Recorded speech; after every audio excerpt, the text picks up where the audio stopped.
Imagination. Nice.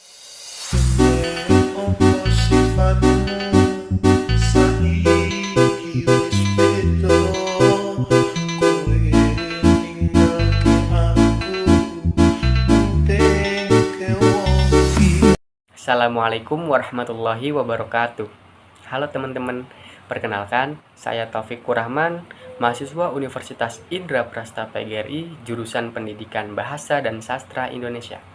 Nah, pada kesempatan video kali ini, saya akan membahas 3 materi penting dalam mata kuliah belajar dan pembelajaran. Di antaranya, yang pertama ada pembelajaran kooperatif, lalu pengelolaan kelas, dan yang terakhir psikologi belajar dan pembelajaran. Oke, kita langsung masuk ke materinya aja teman-teman.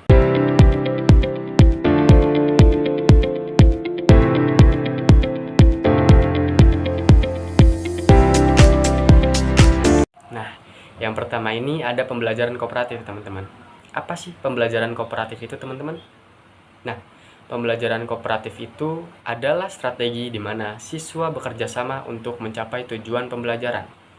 Strategi ini juga bertujuan untuk meningkatkan partisipasi, memberikan pengalaman kepemimpinan pada para siswa, dan pengambilan keputusan siswa. Nah, selanjutnya ada konsep pembelajaran kooperatif. Adalah model pembelajaran yang menekankan pada kerjasama dalam kelompok kecil untuk mencapai tujuan belajar. Selanjutnya, ada karakteristiknya nih teman-teman. Yang pertama, pembelajaran secara tim, yaitu kelompok heterogen yang terdiri dari siswa yang berlatar belakang berbeda bekerja sama untuk mencapai tujuan pembelajaran. Lalu yang kedua, ada manajemen kooperatif, terdiri dari perencanaan, pelaksanaan, organisasi, dan kontrol yang teratur dalam kelompok. Yang ketiga, ada kemampuan bekerja sama. Keberhasilan suatu kelompok ditentukan oleh kerjasama yang baik antar anggotanya. Lalu yang terakhir adalah keterampilan bekerja sama. Anggota kelompok didorong untuk berinteraksi, berkomunikasi, dan memberikan kontribusi teman-teman. Nah, selanjutnya ada prinsip-prinsipnya nih teman-teman. Yang pertama itu ketergantungan positif. Keberhasilan suatu kelompok bergantung pada kontribusi semua anggota. Lalu, ada tanggung jawab perseorangan. Setiap anggota tentu memiliki tanggung jawab terhadap tugas kelompok. Yang ketiga, ada interaksi tatap muka. Anggota kelompok diberi kesempatan berdiskusi dan berinteraksi. Yang keempat, partisipasi dan komunikasi. Mendorong partisipasi aktif dan komunikasi antar anggota. Nah, yang terakhir ini ada evaluasi proses kerja kelompok, yaitu mengevaluasi kerja kelompok untuk meningkatkan efektivitas di diskusi berikutnya. Nah, selanjutnya ada prosedur-prosedurnya nih teman-teman. Yang pertama ada penjelasan materi. Guru menyampaikan pokok-pokok materi agar siswa memahami dasar pembelajaran. Lalu, yang kedua, belajar dalam kelompok. Siswa bekerja sama dalam kelompok yang sudah dibentuk untuk mendalami materi yang sudah dijelaskan. Yang ketiga, penilaian. Dilakukan melalui tes atau kuis, baik secara individu maupun kelompok. Hasil akhir adalah gabungan dari penilaian individu dan kelompok. Nah, yang terakhir ada pengakuan kelompok. Kelompok yang paling berprestasi diberikan penghargaan untuk memotivasi peningkatan prestasi, teman-teman. Lalu ada kekurangan dan kelebihan dari pembelajaran kooperatif sendiri, teman-teman. Di mana kelebihannya yaitu mengurangi rasa kantuk dan kebosanan pada saat belajar, merangsang motivasi belajar melalui persaingan sehat, adanya tempat bertanya dan saling mengoreksi antara anggota kelompok, dan mendorong resistasi oral, berbicara atau menjelaskan dengan lantang. Lalu kekurangan dari pembelajaran kooperatif ini dapat menjadi ajang mengobrol atau bergosip jika tidak disiplin. Lalu debat sepele yang dapat membuang waktu dan risiko kesalahan kelompok jika konsep yang salah diterima semua anggota tanpa konfirmasi, teman-teman.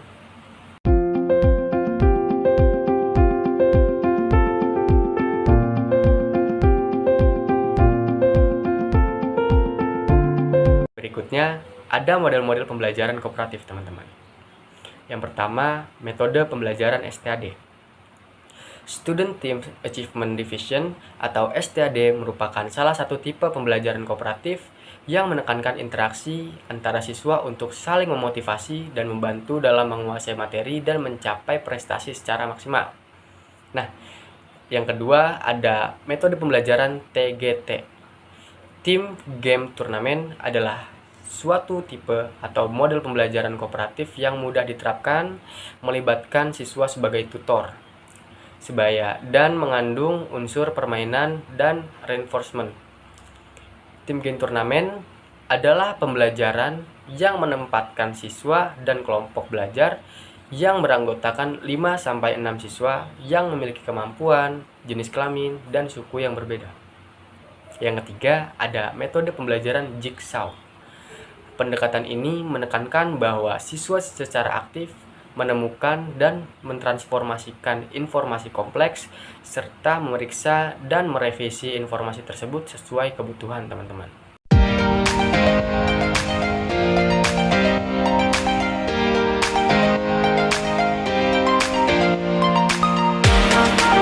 Materi berikutnya yaitu pengelolaan kelas. Classroom management atau pengelolaan kelas adalah proses mengkoordinasikan, mengintegrasikan kegiatan-kegiatan kerja agar dapat diselesaikan secara efisien dan efektif.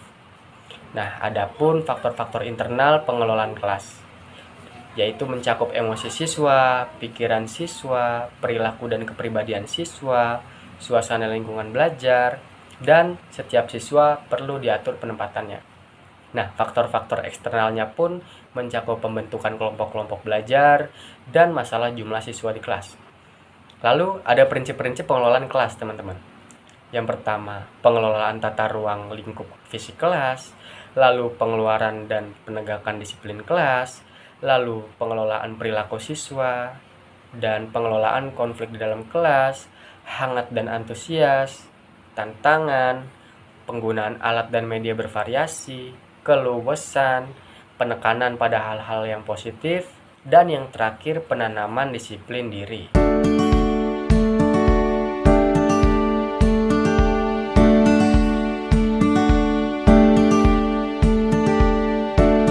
Kita masuk ke materi yang terakhir, yaitu psikologi belajar dan pembelajaran.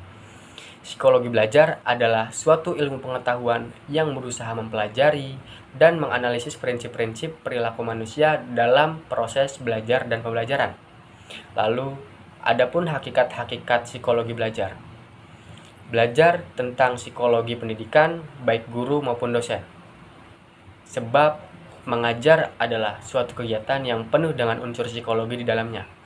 Karena profesi pendidik lebih dekat dengan masalah psikologi dibanding dengan profesi lain.